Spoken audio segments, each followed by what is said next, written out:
Assalamualaikum warahmatullahi wabarakatuh.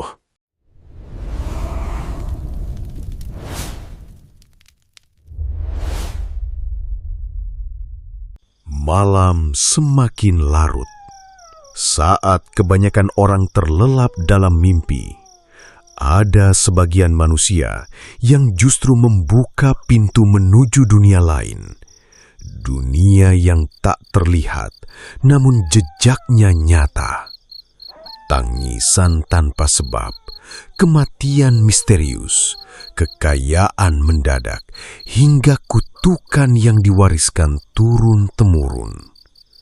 Selamat datang di Pesugihan Berantai, tempat di mana kisah santet, ilmu hitam, ritual gaib, dan perjanjian terlarang akan diungkap satu persatu. Di balik rumah yang tampak biasa, bisa saja tersimpan kamar rahasia penuh sesajen. Di balik senyum tetangga, mungkin tersembunyi dendam yang dikirim lewat santet. Dan di balik kekayaan seseorang, belum tentu berasal dari kerja keras.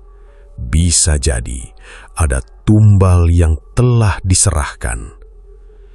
Channel ini akan membawa kalian menelusuri cerita-cerita horor paling mencekam dari berbagai penjuru Indonesia. Kisah tentang dukun pemanggil arwah, pesugihan yang meminta nyawa keluarga sendiri, hingga teror makhluk gaib yang terus menghantui korbannya tanpa ampun. Namun, ingat, tidak semua cerita di sini hanya sekedar dongeng. Sebagian berasal dari kisah nyata, dari pengakuan orang-orang yang pernah terlibat langsung dengan dunia gelap yang seharusnya tidak disentuh manusia. Matikan lampu jika kalian berani. Gunakan headset dan dengarkan setiap bisikan dalam kegelapan. Karena sekali kalian masuk ke dalam rantai ini, belum tentu bisa keluar dengan tenang. Saya akan menemani kalian menelusuri setiap misteri, setiap kutukan, dan setiap teror yang tersembunyi di balik dunia pesugihan. Ini adalah Pesugihan Berantai, tempat di mana kegelapan mulai berbicara. Malam itu, hujan turun tipis, membasahi jalan tanah di Desa Karangrejo. Kabut menggantung rendah di antara pohon bambu yang berdiri rapat di pinggir kampung. Tidak ada warga yang berani keluar rumah setelah lewat pukul 11 malam. Bahkan, suara jangkrik pun terasa pelan, seolah ikut takut pada satu nama yang sejak lama menjadi bisik-bisik menyeramkan warga desa itu. Rohman. Namanya dikenal hampir di seluruh kecamatan sebagai dukun pesugihan paling sakti sekaligus paling ditakuti. Rumahnya berdiri jauh dari permukiman warga, tepat di dekat kebun kosong yang dipenuhi pohon randu tua. Atap rumah kayunya hitam kusam, sementara di halaman depan tergantung kain merah lusuh dan tulang belulang ayam yang dibiarkan bergoyang tertiup angin malam. Tidak ada anak kecil yang berani melintas di depan rumah itu. Bahkan orang dewasa selalu mempercepat langkah jika kebetulan melewati jalan menuju tempat tinggal Rohman. Konon katanya, siapapun yang datang meminta kekayaan pada Rohman akan berubah hidupnya dalam hitungan minggu. Ada yang mendadak punya toko besar, ada yang tiba-tiba membeli mobil, bahkan ada yang sebelumnya pengangguran lalu menjadi juragan tanah. Namun di balik semua itu, selalu ada kabar kematian misterius yang mengikuti. Malam itu, lampu sentir di ruang tamu rumah Rohman menyala redup. Bau kemenyan memenuhi udara. Rohman duduk bersila di atas tikar pandan dengan sorban hitam melilit kepalanya. Wajahnya penuh garis tua, tetapi matanya tajam, seperti menyimpan sesuatu yang tidak biasa. Di depannya tergeletak sesajen lengkap. Kepala kambing hitam, bunga 7 rupa, dan kendi berisi air yang diambil dari sumur tua belakang makam keramat desa. Rohman perlahan menutup matanya sambil membaca mantra lirih. Sing teko ojo mung golek suki, nek wis mlebu dalane, nyowo dadi tarohane. Suara itu begitu pelan, tetapi cukup membuat bulu kuduk berdiri. Tiba-tiba terdengar suara ketukan pintu 3 kali. Tok, tok, tok. Rohman membuka mata perlahan. Sudut bibirnya tersenyum tipis, seolah sudah tahu siapa yang datang malam-malam seperti itu. Masuk wae, pintune ora dikunci, ucapnya berat. Pintu kayu terbuka pelan. Seorang pria berusia sekitar 40 tahun masuk dengan wajah gelisah. Bajunya basah terkena hujan dan matanya tampak lelah, seperti orang yang sudah lama tidak tidur tenang. Namanya Harjo, warga desa sebelah yang beberapa bulan terakhir terlilit utang karena usahanya bangkrut. Pria itu menelan ludah saat melihat isi ruangan rumah Rohman. Aku datang karena butuh bantuan, Mbah. Rohman tidak langsung menjawab. Ia justru mengambil rokok linting lalu menyalakannya dengan bara dupa. Asal kau ngerti, bantuanku ora gratis. Malam setelah kedatangan Harjo ke rumahnya, Rohman tidak langsung tidur. Ia duduk sendirian di teras rumah kayunya, sambil memandangi hutan gelap di ujung desa. Kabut turun perlahan menutupi jalan setapak menuju kawasan terlarang yang sudah puluhan tahun dijauhi warga. Tempat itu dikenal sebagai hutan larangan Kedung Mayit, sebuah kawasan tua yang dipenuhi pohon besar dan makam-makam kuno tanpa nama. Konon katanya, siapapun yang masuk ke sana setelah tengah malam tidak akan kembali dengan keadaan normal. Ada yang pulang mendadak linglung, ada yang kerasukan, bahkan beberapa orang hilang tanpa jejak. Namun bagi Rohman, hutan itu bukan tempat menyeramkan. Tempat itu justru sumber kekuatan yang membuat namanya ditakuti. Asap rokok linting mengepul dari mulutnya saat matanya terus menatap gelap hutan di kejauhan. Wes suwe aku orang gowo wong anyar maneh, gumamnya pelan. Tiba-tiba suara langkah kaki terdengar mendekat dari arah jalan depan rumah. Harjo datang lagi. Wajah pria itu jauh lebih pucat dibanding malam sebelumnya. Matanya sembab dan langkahnya tampak ragu. Namun ia tetap datang, karena keadaan hidupnya sudah benar-benar hancur. Begitu sampai di teras rumah, Harjo langsung berkata dengan suara gemetar, "Mbah, saya ikut." Rohman tersenyum tipis tanpa menoleh. "Duduk." Harjo duduk perlahan di bangku kayu yang sudah lapuk dimakan usia. "Saya semalaman tidak tidur," ucap Harjo lirih. "Tiap saya pejamkan mata, saya dengar suara perempuan menangis di luar rumah." Rohman tertawa kecil. "Itu tandanya mereka sudah mencium bau putus asamu." Harjo menelan ludah. "Saya tidak punya pilihan lain." Rohman akhirnya berdiri, lalu masuk ke dalam rumah. Beberapa saat kemudian ia keluar membawa sebuah buntalan kain hitam dan lampu minyak kecil. "Kalau begitu malam ini kita berangkat." "Sekarang?" tanya Harjo kaget. Perjanjian tidak suka menunggu. Angin malam berembus dingin saat keduanya berjalan meninggalkan desa. Jalan tanah mulai berubah menjadi setapak sempit penuh akar pohon. Semakin jauh melangkah, suasana makin sunyi. Tidak ada suara hewan malam, tidak ada suara warga, hanya langkah kaki mereka dan bunyi ranting patah. Harjo beberapa kali melihat ke belakang, karena merasa seperti ada yang mengikuti. "Mbah," katanya pelan, "benarkah tempat ini?" Sejak malam perjanjian di hutan Kedung Mayit itu, hidup Harjo berubah perlahan dengan cara yang sulit dijelaskan akal sehat. Pagi setelah ritual, ia menerima telepon dari seorang kenalan lama yang tiba-tiba menawarkan proyek besar pengadaan material bangunan. Padahal sebelumnya, semua orang menolak bekerja sama dengannya karena dianggap bangkrut dan tidak mampu membayar utang. Harjo bahkan sempat mengira itu hanya kebetulan. Namun 3 hari kemudian, uang mulai datang tanpa henti. Proyek yang dulu gagal mendadak lancar. Orang-orang yang selama ini menagih utang malah berubah ramah dan memberi waktu tambahan. dalam waktu singkat, Harjo kembali memiliki harapan hidup. Tetapi setiap keberuntungan yang datang selalu dibayar dengan rasa takut yang makin besar.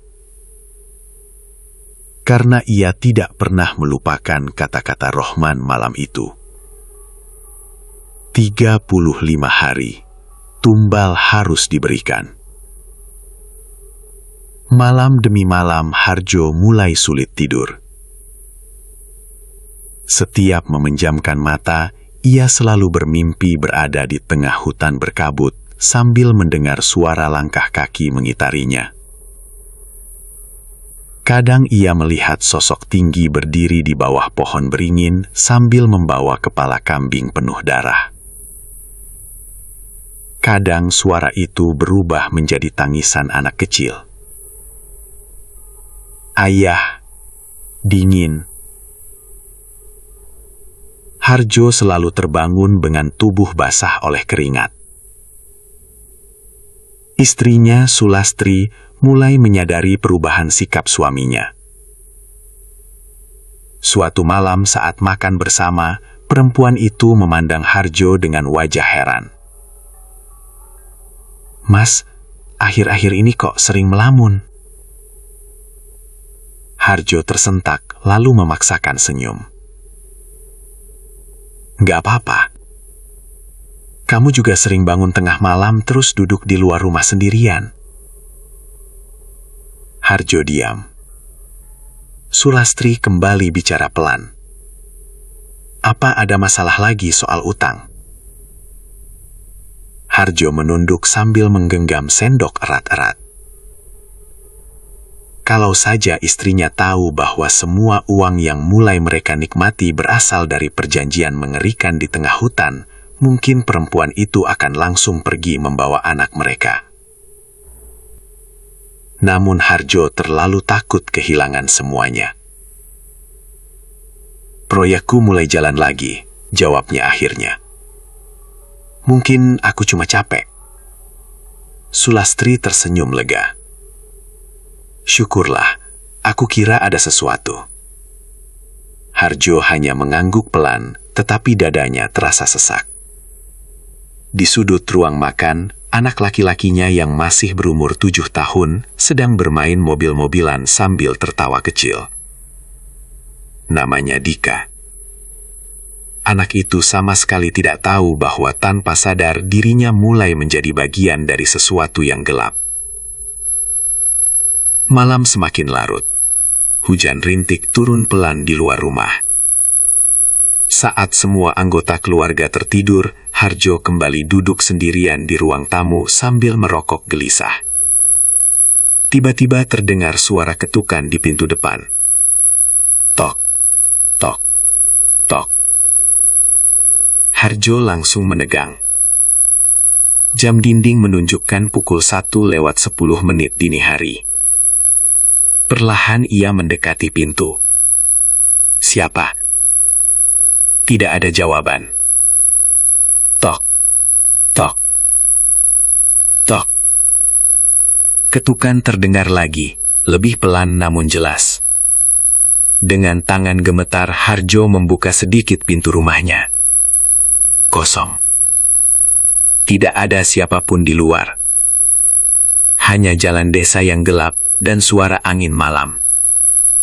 Harjo mengembuskan napas lega, lalu hendak menutup pintu.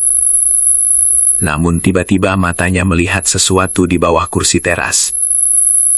Sebuah boneka lusuh dengan kepala terbalik. Mata boneka itu dicoret hitam seperti terbakar. Tubuh Harjo langsung dingin. Ia buru-buru mundur sambil menatap ketakutan. Lalu dari arah dapur terdengar suara anak kecil tertawa. Hehehe. Harjo spontan menoleh. Dika? Ia berjalan cepat menuju dapur. Kosong. Tetapi pintu belakang rumah terbuka sedikit dan bergoyang tertiup angin. Saat itulah Harjo mulai sadar bahwa perjanjian itu benar-benar nyata. Keesokan harinya ia mendatangi rumah Rohman. Langit mendung ketika Harjo tiba di rumah kayu tua itu. Aroma kemenyan langsung menyambut dari depan halaman. Rohman sedang duduk santai di kursi bambu sambil memberi makan ayam hitam. "Aku sudah tahu kau akan datang," katanya tanpa menoleh.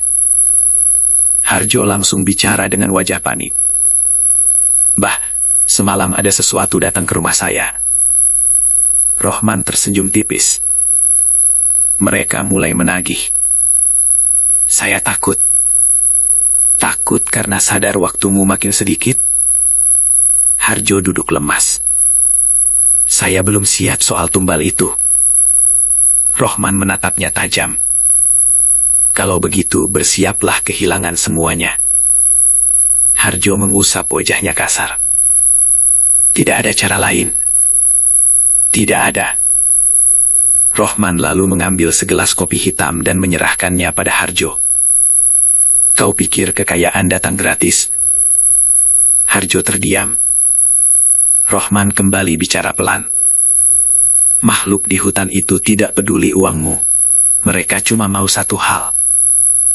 Nyawa." Rohman mengangguk perlahan. Demam Dika tidak kunjung turun selama 3 hari 3 malam. Tubuh anak kecil itu panas seperti terbakar. Tetapi anehnya, dokter desa tidak menemukan penyakit apapun. Setiap kali diperiksa, hasilnya selalu normal. Namun, setiap tengah malam tiba, Dika mulai mengigau sambil menangis ketakutan. "Ayah, ada yang berdiri di plafon." Kalimat itu terus diulang dengan suara lirih. Sulastri mulai kehilangan kesabaran. Wajahnya pucat karena terus berjaga di samping anaknya. "Mas, sebenarnya apa yang terjadi?" tanyanya suatu malam dengan mata berkaca-kaca. "Sejak usaha kamu lancar lagi, rumah ini malah terasa aneh." Harjo yang sedang duduk di ruang tamu hanya diam sambil menunduk. Ia tahu, semua ini bukan kebetulan. Perjanjian itu mulai menagih sesuatu. Di luar rumah, hujan turun perlahan membasahi halaman. Angin malam membuat pohon mangga di samping rumah bergoyang pelan hingga bayangannya menari di dinding. Harjo memijat wajahnya kasar. Aku cuma lagi banyak pikiran." Sulastri mendekat sambil memegang lengannya. "Kamu berubah sejak pergi malam itu." Tubuh Harjo langsung menegang. "Malam apa?" "Kamu kira aku nggak tahu?" Suara Sulastri mulai bergetar. "Malam waktu kamu pergi diam-diam, terus pulang menjelang subuh dengan pakaian penuh tanah." Harjo tidak menjawab. Tatapan istrinya makin curiga. "Kamu sebenarnya datang ke siapa?" Belum sempat Harjo bicara, tiba-tiba terdengar suara benda jatuh dari dapur.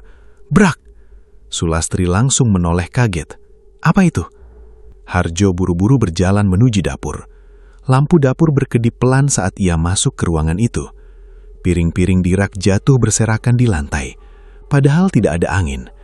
Dan di dinding dapur terlihat bekas telapak tangan hitam panjang seperti gosong. Napas Harjo tercekak. Sulastri yang baru masuk langsung menjerit pelan. "Ya Allah, itu apa?" Harjo cepat-cepat mengambil kain dan mencoba menghapus bekas tangan itu, tetapi noda hitamnya tidak hilang sedikit pun. Malah perlahan terlihat semakin jelas. 5 jari panjang dengan bentuk tidak wajar. Sulastri mulai menangis ketakutan. "Mas, kita harus pergi dari rumah ini." Harjo hanya diam dengan wajah pucat. Karena dalam hati ia tahu, pindah kemanapun tidak akan mengubah apa-apa. Malam berikutnya, Rohman datang sendiri ke rumah Harjo. Suasana desa saat itu sangat sepi. Kabut turun tebal hingga jalan depan rumah hampir tidak terlihat. Ketika pintu diketuk pelan, Harjo langsung tahu siapa yang datang. Tok, tok, tok. Ia membuka pintu perlahan.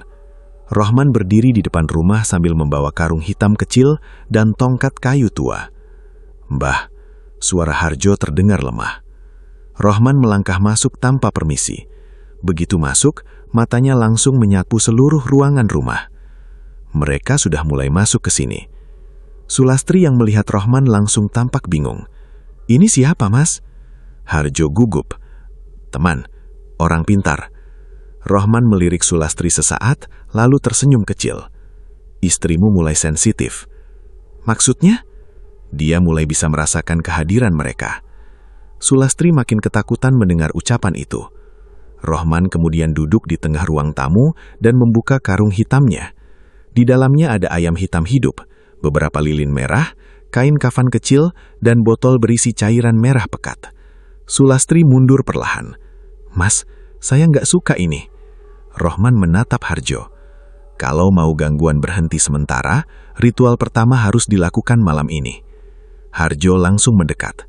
Ritual apa lagi? Ritual penenang. Bukannya sudah selesai di hutan waktu itu? Rohman tertawa kecil. Itu baru pembuka. Angin dingin tiba-tiba masuk lewat celah jendela. Api lampu minyak bergoyang liar. Rohman berdiri lalu mulai menggambar lingkaran aneh di lantai menggunakan cairan merah dari botolnya. Bau amis langsung memenuhi ruangan. Sulastri menutup hidung sambil menahan takut. "Itu darah." Rohman tidak menjawab. Ia justru menaruh ayam hitam di tengah lingkaran lalu menyalakan lilin satu persatu. Ruangan mulai terasa sesak dan panas. "Semua lampu dimatikan," perintah Rohman. Harjo menurut dengan tangan gemetar. Kini, ruang tamu hanya diterangi cahaya lilin merah yang berkedip-kedip. Rohman duduk bersila sambil memejamkan mata. "Jangan ada yang keluar lingkaran sebelum ritual selesai," katanya pelan. Lalu mantra mulai dibacakan. Suaranya rendah dan berat. "Ono sing teko, ono sing ngancani, ojo njipu sakdurunge waktu."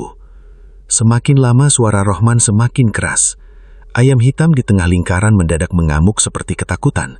Sayapnya mengepak liar sambil berkokok parau. Dika yang sedang sakit tiba-tiba menjerit dari dalam kamar. "Ayah, ada nenek." Sulastri spontan berdiri. "Dika!" "Jangan keluar!" bentak Rohman keras. Namun suara tangisan Dika menjadi semakin histeris. Harjo panik. "Itu anak saya!" Rohman membuka mata tajam. "Kalau kau keluar sekarang, ritual gagal." Tiba-tiba terdengar suara langkah kaki dari atas plafon. Buk, buk, buk. Sulastri langsung menutup mulutnya sendiri. Suara itu berjalan perlahan tepat di atas kepala mereka. Buk, buk, buk. Ayam hitam di tengah lingkaran tiba-tiba berhenti bergerak. Lalu, lehernya terpuntir sendiri dengan suara patahan keras. Krek. Sulastri menjerit. Harjo membeku ketakutan. Darah mengalir dari paruh ayam membentuk garis menuju kaki Rohman. Namun Rohman tetap membaca mantra tanpa berhenti. Angin dingin mendadak berhembus sangat kencang dari dalam rumah meski semua pintu tertutup. Lilin merah mulai padam satu persatu.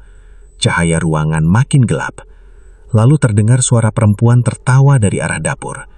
Hehehehehehehe. Sulastri menangis histeris. "Mas, aku mau keluar." Setelah ritual malam itu, keadaan rumah Harjo perlahan terlihat kembali normal.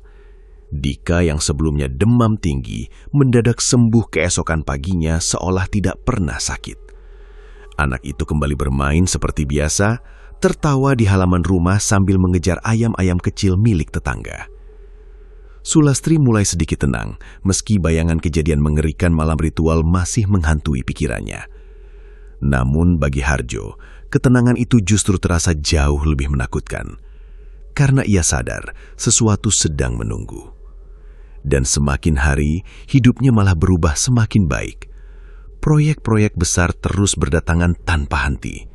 Orang-orang yang dulu memandang rendah dirinya, kini mulai menghormatinya lagi. Dalam waktu singkat, Harjo bisa melunasi utang, membeli mobil baru, bahkan merenovasi rumahnya menjadi jauh lebih besar. Warga desa mulai membicarakan perubahan hidupnya. Harjo saiki sugih tenan, padahal dulu hampir disita bank. Aneh banget rezekinya. Bisik-bisik itu mulai terdengar di warung kopi hingga pos ronda. Tetapi tidak ada yang berani menanyakan langsung, karena sejak dulu warga tahu kekayaan yang datang terlalu cepat biasanya membawa sesuatu yang tidak baik. Sementara itu, Harjo perlahan mulai menikmati hidup barunya. Ia mulai jarang memikirkan perjanjian di hutan. Setiap kali bayangan soal tumbal muncul di kepalanya, ia buru-buru mengusir pikiran itu.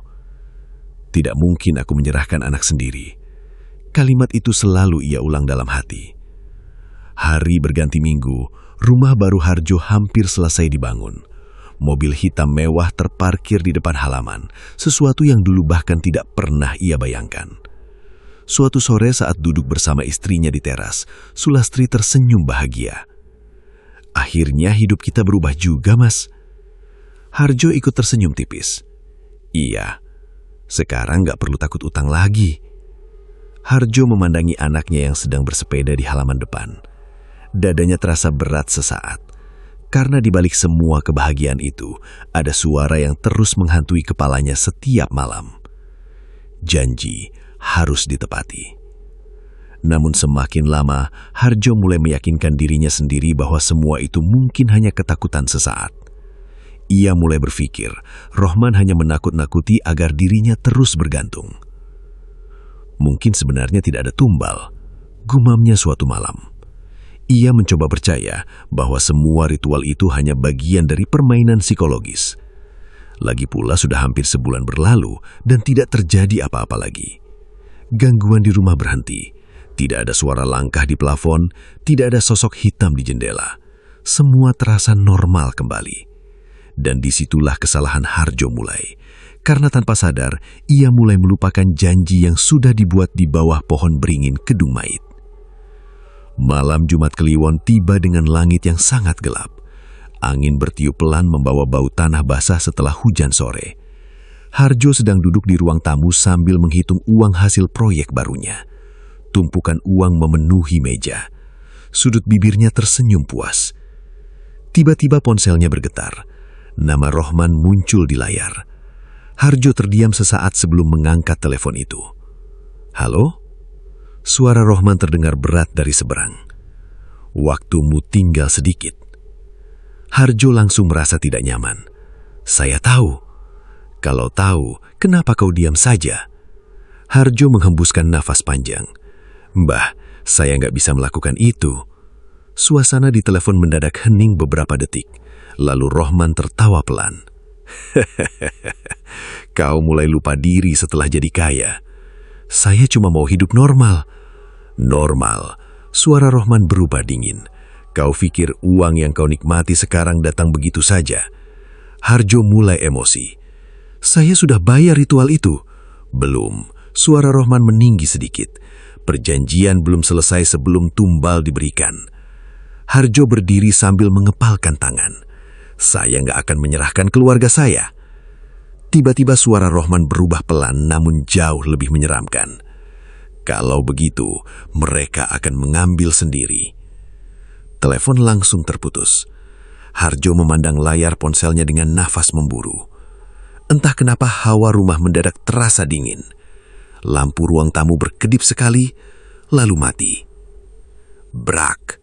Suasana langsung gelap gulita. "Mas!" teriak Sulastri dari dapur. Harjo cepat-cepat menyalakan senter ponselnya.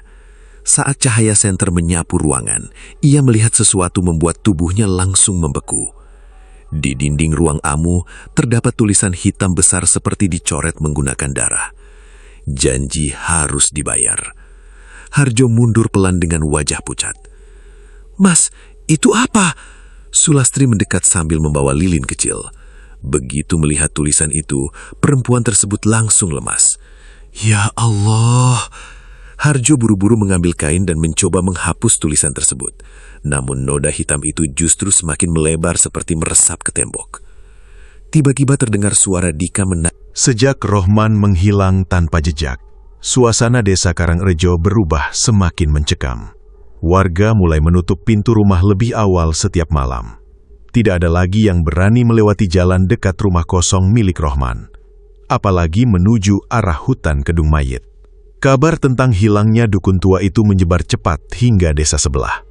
Ada yang percaya Rohman dibunuh musuhnya sendiri, ada yang bilang ia melarikan diri karena ilmu hitamnya berbalik menyerang.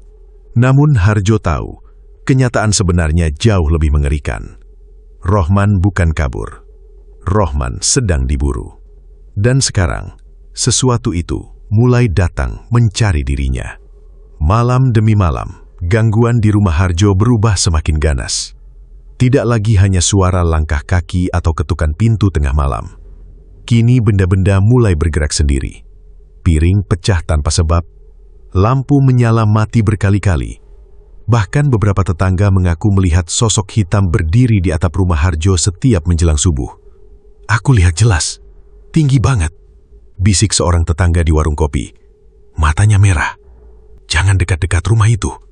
Bisik-bisik warga mulai berubah menjadi rasa takut terbuka. Anak-anak kecil dilarang bermain dekat rumah Harjo.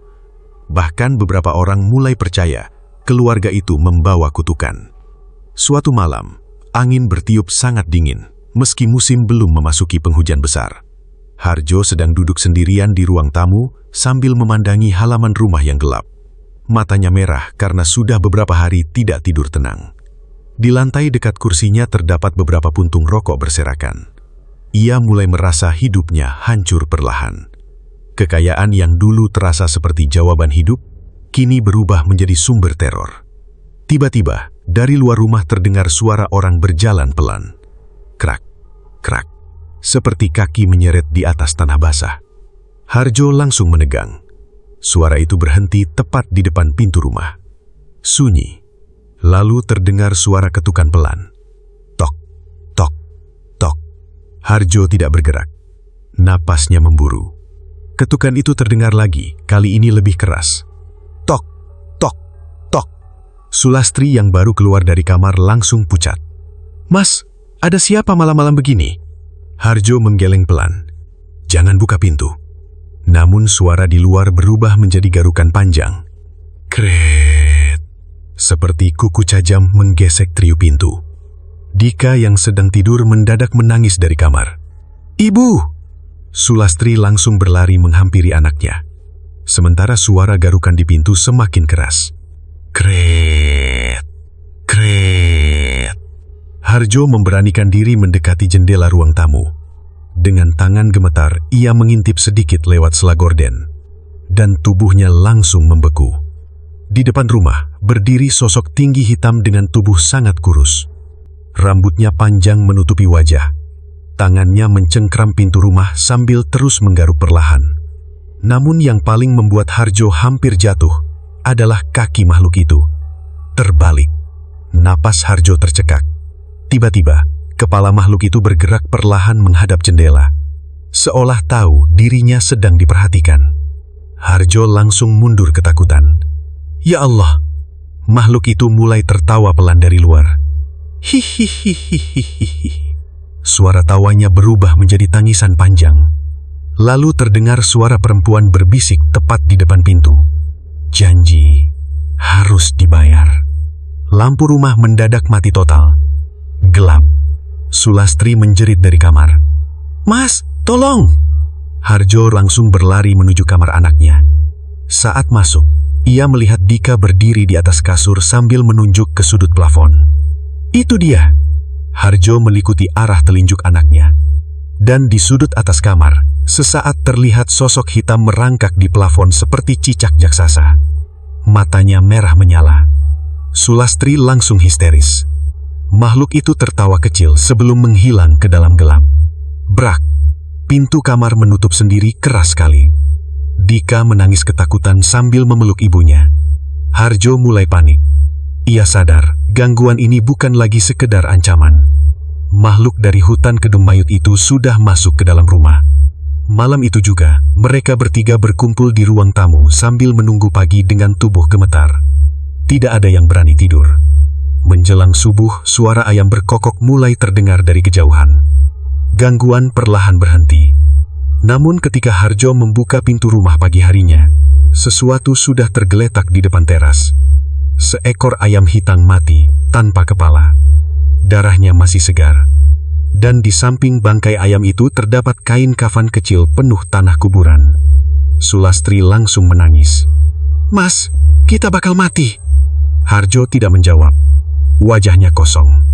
Ia mulai sadar bahwa dirinya sudah terlalu jauh masuk ke dalam perjanjian itu. Hari itu juga, Harjo mencoba mencari Rohman lagi, meski warga sudah percaya dukun tua itu hilang atau mati. Ia mendatangi rumah kosong Rohman menjelang sore. Kabut mulai turun tipis saat ia masuk ke halaman rumah tua tersebut. Suasana terasa makin menyeramkan dibanding sebelumnya. Pintu rumah terbuka sedikit dan bergoyang pelan tertiup angin. Saat Harjo melangkah masuk, bau busuk langsung menyengat hidungnya. "Rohman?" panggilnya pelan. Tidak ada jawaban. Namun tiba-tiba, terdengar suara batuk berat dari arah belakang rumah. Harjo langsung menoleh cepat. "Mbah?" Ia berjalan pelan menuju dapur belakang. Dan di sanalah ia melihat sesuatu yang membuat tubuhnya. Sejak Dika ditemukan berdiri sendirian di pinggir hutan Kedung Mayit malam itu, hidup Harjo berubah menjadi penuh ketakutan. Anak kecil itu tidak lagi ceria seperti biasanya. Ia jadi sering melamun, duduk diam menatap sudut rumah sambil berbicara sendiri dengan suara lirih yang tidak jelas. Kadang tengah malam Dika bangun lalu berjalan mengelilingi rumah dalam keadaan mata tertutup. "Ayah, mereka manggil." Kalimat itu selalu keluar dari mulutnya sebelum akhirnya tertidur lagi. Sulastri semakin ketakutan melihat perubahan anak mereka. Wajah perempuan itu terus pucat karena kurang tidur dan terlalu sering menangis diam-diam. "Mas, kita harus pergi dari desa ini," ucapnya suatu malam sambil memeluk Dika yang sedang tertidur. "Aku nggak kuat lagi." Harjo hanya diam sambil duduk di ruang tamu yang gelap. Matanya sembab. Sejak kejadian di hutan, ia mulai sadar bahwa semua ucapan Rohman ternyata benar. Makhluk itu tidak akan berhenti, dan waktu yang diberikan semakin sedikit. Namun dalam hati kecilnya, Harjo masih terus menolak menyerahkan keluarganya sebagai tumbal. Ia bahkan mulai membenci Rohman. Menurutnya semua ini terjadi karena dukun tua itu yang membawa dirinya masuk ke perjanjian terkutuk. "Aku harus menghentikan semuanya," gumamnya pelan. Malam itu Harjo memutuskan mendatangi rumah Rohman sekali lagi. Langit terlihat sangat gelap tanpa bulan. Angin malam terasa dingin menusuk kulit. Jalan menuju rumah Rohman sepi seperti tidak pernah dilewati siapapun. Saat sampai di depan rumah kayu tua itu, Harjo langsung merasa ada sesuatu yang berbeda. Biasanya aroma kemenyan selalu tercium kuat dari halaman. Namun malam itu udara terasa sangat busuk seperti bau bangkai.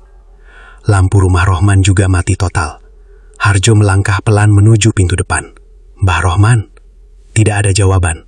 Tok, tok, tok. Harjo mengetuk lebih keras. Tetap sunyi. Pintu rumah sedikit terbuka sendiri dengan bunyi pelan.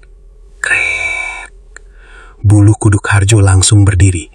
Perlahan ia masuk sambil menyalakan senter ponselnya.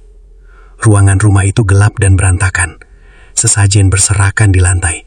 Lilin-lilin mati meleleh di mana-mana. Ada bekas cakaran panjang di dinding kayu. "Bah," Harjo berjalan makin masuk dengan napas tidak teratur. Tiba-tiba cahaya senternya menyorot sesuatu di lantai. Darah, masih basah. Tubuh Harjo langsung dingin. Jejak darah itu membentuk dari sepanjang menuju pintu belakang rumah. Dengan tangan gemetar, ia mengikuti jejak tersebut. Semakin dekat ke belakang rumah, bau busuk makin menyengat. Lalu, brak, sebuah pintu mendadak tertutup sendiri keras sekali. Harjo langsung menoleh panik. Napasnya memburu. "Mbah Rohman." Tidak ada jawaban. Hanya suara angin yang masuk dari celah-celah rumah. Perlahan Harjo membuka pintu belakang. Dan di halaman belakang rumah, tanah terlihat penuh bekas seperti sesuatu diseret paksa menuju arah kebun. Jejak darah masih terlihat samar di tanah basah. Harjo merasa lututnya melemas. Untuk pertama kalinya ia merasa Rohman mungkin benar-benar dalam bahaya. Atau lebih buruk lagi, sudah mati. Keesokan paginya, kabar hilangnya Rohman mulai menyebar ke seluruh desa. Warga geger. Rumahnya penuh darah.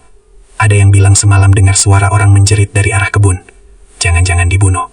Bisik-bisik ketakutan mulai terdengar di mana-mana. Namun tidak ada satupun warga yang berani mencari lebih jauh ke arah hutan Kedung Mayit. Karena semua orang tahu, tempat itu bukan hutan biasa. Beberapa lelaki desa akhirnya memberanikan diri memeriksa rumah Rohman bersama kepala dusun. Harjo ikut datang meski wajahnya terlihat tegang. Saat mereka masuk, suasana rumah masih sama menyeramkannya. Salah satu warga langsung bergidik melihat simbol-simbol aneh di lantai. Dukun itu pasti pelihara setan. Kepala dusun memeriksa ruangan perlahan. Cari di sekitar rumah dulu. Beberapa warga mulai menyebar ke kebun belakang. Tak lama kemudian terdengar teriakan keras. "Pak, sini." Semua orang langsung berlari menuju sumber suara. Di dekat sumur tua belakang rumah, mereka menemukan sesuatu yang membuat semua wajah pucat seketika. Jubah hitam milik Rohman, robek dan penuh darah. Di sebelahnya ada tongkat kayu patah, serta bekas telapak kaki aneh yang bentuknya terlalu panjang seperti bukan kaki manusia. Salah satu warga langsung mundur ketakutan. Ini bukan ulah manusia. Kepala dusun mencoba tetap tenang meski wajahnya ikut pucat. Cari lagi. Namun semakin lama pencarian dilakukan, suasana makin tidak masuk akal. Burung-burung tiba-tiba berterbangan dari arah hutan sambil mengeluarkan suara gaduh. Angin mendadak bertiup sangat kencang. Setelah malam mengerikan, ketika Rohman diseret entah kemana dari rumahnya sendiri, Harjo hidup dalam ketakutan yang tidak pernah benar-benar hilang. Setiap sudut rumah terasa seperti dipenuhi mata yang mengawasi. Bahkan siang hari pun, suasana rumah tetap dingin dan suram, meski matahari bersinar terang di luar. Dika semakin sering berbicara sendiri. Kadang anak itu duduk menghadap tembok sambil tertawa kecil, seperti sedang bermain dengan seseorang yang tidak terlihat. Kadang ia mendadak berkata lirih dengan suara datar, "Mereka sudah dekat." Kalimat itu membuat Sulastri semakin kehilangan akal. Perempuan itu mulai sering menangis diam-diam di dapur.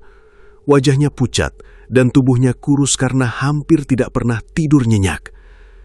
"Mas, kita harus pergi sejauh mungkin," katanya suatu malam sambil menggenggam tangan Harjo erat. "Aku takut anak kita kenapa-kenapa." Harjo hanya diam menatap lantai. Ia sudah mencoba pergi. 2 hari sebelumnya, ia membawa keluarga kecilnya keluar desa menuju rumah saudara di kota. Namun baru setengah perjalanan, mobil mereka mendadak mogok tepat di tengah jalan hutan. Saat Harjo turun memeriksa mesin, ia mendengar suara bisikan panjang di antara pepohonan. "Jangan lari." Lalu Dika tiba-tiba menjerit histeris dari dalam mobil. "Ayah, ada kakek hitam di belakang!" Ketika Harjo menoleh, ia melihat sesosok tinggi berdiri di tengah jalan dengan tubuh penuh lumpur. Rohman. Namun tubuh dukun tua itu terlihat rusak seperti mayat busuk. Kepalanya miring patah ke samping dan matanya hitam kosong. Harjo langsung ketakutan dan kembali memutar mobil menuju desa. Sejak saat itu ia sadar, mereka tidak akan pernah bisa pergi. Malam Jumat Kliwon kembali datang. Langit terlihat sangat hitam tanpa cahaya bulan sedikitpun. Angin berembus pelan membawa bau tanah kuburan yang membuat perut mual. Harjo duduk sendirian di ruang tamu sambil memandangi sebilah pisau kecil di atas meja. Pikirannya kacau. Di satu sisi ia ingin menyelamatkan keluarganya, namun di sisi lain ia tidak sanggup memenuhi permintaan tumbal itu. Tiba-tiba terdengar suara ketukan dari luar rumah. Tok, tok, tok. Harjo tidak bergerak. Ketukan terdengar lagi, lebih pelan, lebih berat. Tok, tok, tok. Sulastri keluar dari kamar dengan wajah takut. "Mas, jangan dibuka."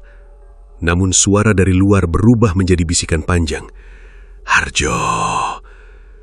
Tubuh Harjo langsung dingin. Suara itu milik Rohman. Perlahan ia mendekati pintu lalu membukanya sedikit. Krik. Rohman berdiri di depan rumah. Tubuhnya basah penuh lumpur hitam. Wajahnya pucat dan matanya cekung dalam. Di lehernya terlihat bekas luka lebam seperti habis dicekik sesuatu. Sulastri langsung mundur sambil menutup mulut. "Ya Allah!" Rohman masuk perlahan tanpa bicara. Bau busuk langsung memenuhi ruang tamu. Harjo menatapnya dengan napas gemetar. "Mbah, sampean masih hidup?" Rohman tertawa kecil. Suara tawanya terdengar aneh dan berat. "Hidup?" Ia menggeleng pelan. "Aku sudah setengah di bawah mereka." Harjo merasakan tengkuknya dingin. "Maksudnya apa?" Rohman duduk perlahan di lantai. "Mereka tidak akan berhenti sebelum dapat pengganti." Sulastri mulai menangis takut. "Tolong hentikan semua ini." Rohman menatap perempuan itu lama sebelum akhirnya berkata lirih, "Masih ada satu cara." Harjo langsung mendekat. "Apa?"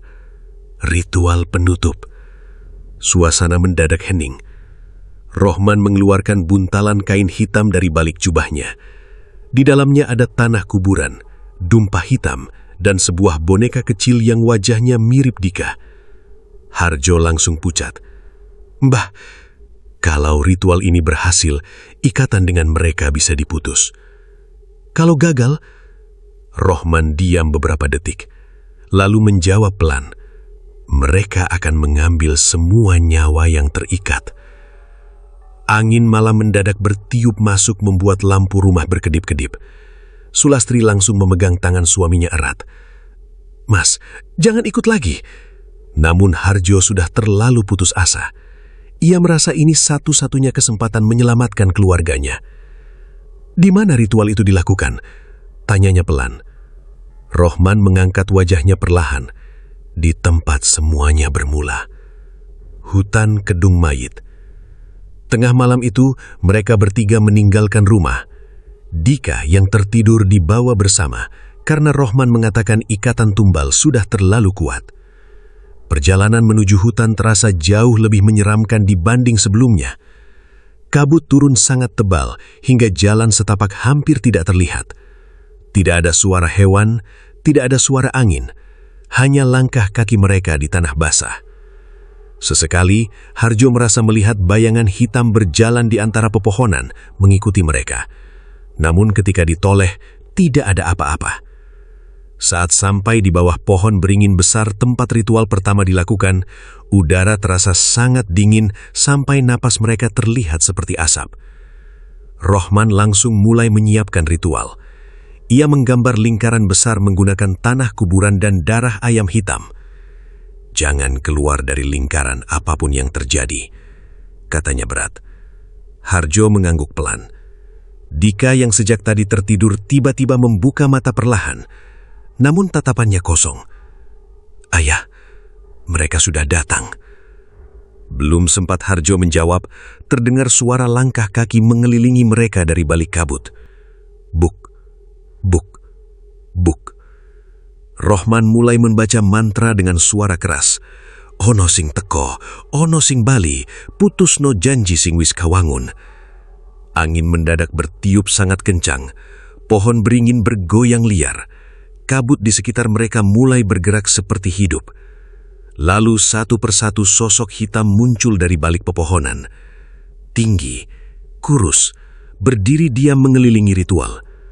Sulastri langsung menangis ketakutan. "Mas, aku takut." Harjo memeluk istrinya erat sambil gemetar. Rohman terus membaca mantra dengan suara putus-putus. Lalu terdengar suara retakan keras dari batang pohon beringin. Kerak. Cabang besar pohon tiba-tiba jatuh Setelah kematian Rohman, desa Karangrejo tidak pernah benar-benar kembali tenang. Siang hari, desa itu masih terlihat normal seperti biasa. Warga pergi ke sawah, anak-anak berangkat sekolah, dan suara pedagang keliling tetap terdengar melewati gang kecil. Namun begitu matahari mulai tenggelam, suasana berubah drastis. Pintu rumah ditutup rapat lebih awal. Jalan desa mendadak sepi. Tidak ada lagi suara orang bercengkerama di pos ronda.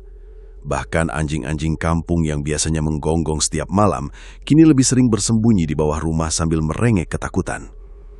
Semua bermula sejak malam ketika sosok Rohman berdiri di depan rumah Harjo dengan tubuh penuh tanah kubur.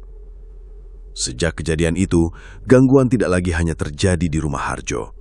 Seluruh desa mulai merasakannya. Beberapa warga mengaku mendengar suara langkah kaki ramai dari arah hutan Kedung Mayit setiap lewat tengah malam. Ada juga yang melihat sosok berjubah hitam berjalan perlahan di jalan desa sambil membawa lampu minyak redup.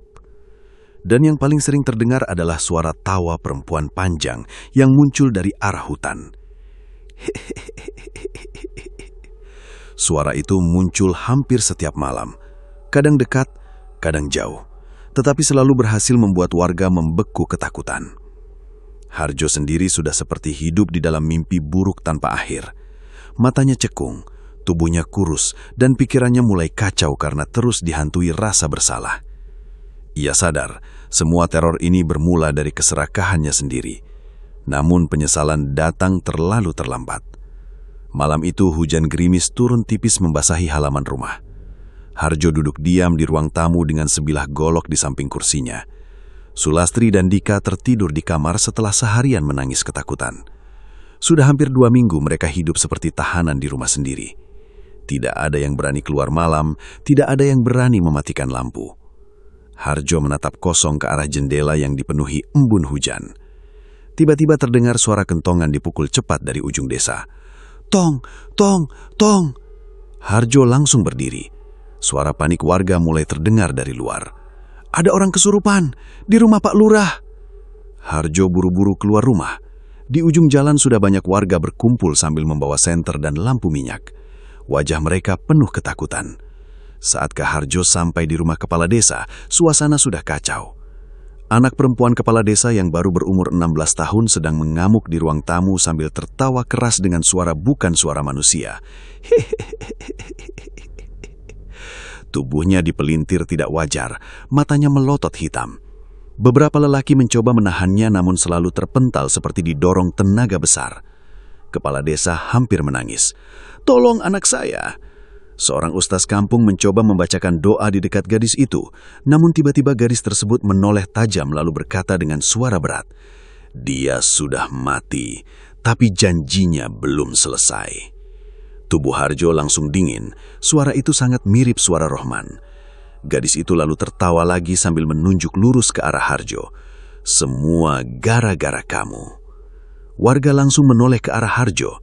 Bisik-bisik mulai terdengar. Jangan-jangan memang ada hubungannya sama dia. Sejak dia kaya, desa jadi begini. Harjo mundur perlahan dengan wajah pucat. Ia merasa seluruh desa mulai mengetahui bahwa dirinya terlibat dalam sesuatu yang gelap. Tiba-tiba lampu rumah kepala desa mati total. Gelap. Jeritan langsung terdengar di mana-mana. Ah! Dalam kegelapan itu, terdengar suara langkah kaki berjalan pelan mengelilingi ruangan. Bug, bug, bug. Lalu suara Rohman terdengar jelas dari sudut ruang tamu. Tumpalnya belum selesai. Semua warga mulai membaca doa keras-keras. Beberapa ibu menangis histeris. Ketika lampu minyak akhirnya menyala kembali, gadis kesurupan itu sudah pingsan di lantai. Namun di dinding belakangnya terdapat tulisan hitam besar seperti dicakar kuku. 1 nyawa lagi. Warga langsung panik. Malam itu desa berubah kacau. Beberapa orang mulai menyalahkan Harjo secara terang-terangan. Ini pasti gara-gara pesugihan. Kita usir saja dia dari desa. Harjo pulang dengan langkah lemas sambil terus mendengar bisikan warga di belakangnya. Sesampainya di rumah, suasana terasa aneh. Sangat sunyi, terlalu sunyi. Lastri? Tidak ada jawaban. Dika? Harjo mulai panik. Ia berlari menuju kamar. Kosong. Kasur berantakan. Jendela terbuka lebar. Angin malam masuk membawa bau tanah basah. Tubuh Harjo langsung gemetar hebat. Lastri! Ia mencari ke seluruh rumah sambil berteriak panik. Tidak ada siapapun. Lalu matanya melihat sesuatu di lantai ruang tamu. Boneka kecil milik Dika. Kepalanya terputus, dan di bawah boneka itu terdapat jejak tanah menuju arah luar rumah, menuju hutan. Harjo langsung mengambil golok lalu berlari keluar tanpa pikir panjang. Hujan mulai turun semakin deras ketika ia memasuki jalan setapak menuju hutan Kedung Mayit. Kabut malam terasa sangat tebal. Namun dari kejauhan ia bisa mendengar suara Sulastri menangis. Mas, tolong! Harjo berlari semakin dalam ke hutan, dan akhirnya ia tiba kembali di bawah pohon beringin besar tempat semuanya bermula. Di sana Sulastri dan Dika berdiri mematung dengan mata tertutup. Di depan mereka berdiri sosok Rohman, atau sesuatu yang menyerupai Rohman. Tubuhnya membusuk penuh tanah kubur, lehernya miring patah, mulutnya robek lebar hingga mendekati telinga. Namun matanya kosong, hitam pekat. Harjo langsung berteriak, "Lepaskan keluarga saya!" Sosok itu tertawa panjang. Lalu suara Rohman terdengar serak. Perjanjian harus diselesaikan. Harjo